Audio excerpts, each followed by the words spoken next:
కేవలం ఒక షర్టు, ఒక లుంగీతో నా దగ్గరకొచ్చారు. ఆయనకు ఆస్తి లేదు, ఏం లేదు. నాదే ఆస్తి. నా ఆస్తి వల్లనే ఆయన డెవలప్ అయ్యారని అంటున్నారు. చూడండి, అలా అయితే ఈ భూమి మీద ఆస్తున్న వాళ్ళకి, డబ్బున్న వాళ్ళకి బాగుంటుంది. మిగతా వాళ్ళందరూ అడుగు తినాల్సిందే. నేను మిడిల్ క్లాస్ కుటుంబానికి చెందిన వాడిని అయితే అయి ఉండొచ్చు కాక లుంగి షర్ట్ గాడిని కాను కదా. ఇది నేను అబద్ధం చెప్పేస్తే ఆ కాలేజీలు పెట్టిన సంవత్సరాలు చరిత్ర అంతా పాతపట్నం, సారవకోట, మెళియాపుట్టి అనే ప్రాంతాల్లో 3 కాలేజీలు, పలాసలో ట్యూటోరియల్స్, ఇవన్నీ చరిత్ర ఒకటి ఉంది కదా.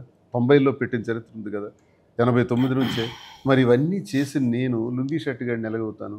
వాణి తండ్రి రాఘవరావు తాలూకా తల్లి, మా అమ్మాల తల్లి సొంత అక్క చెల్లెలు, ఓకే. సొంత అక్క చెల్లెలు, దగ్గర వాళ్ళే. మరి ఈ ఈ తేడాలేంటి? నిజంగా పోనీ నాకు లేవే అనుకుందామనండి. ఒక మాటకి వస్తే నేను లుంగి షర్ట్ గాడిని అనుకుందాం. అది మీతో చెప్పొచ్చా? అంటే మీడియాతో అలా మాట్లాడొచ్చా? అలా అవమానపరచొచ్చా? వ్యంగ్యంగా మాట్లాడొచ్చా? తల్లిని గురించి విమర్శించొచ్చా?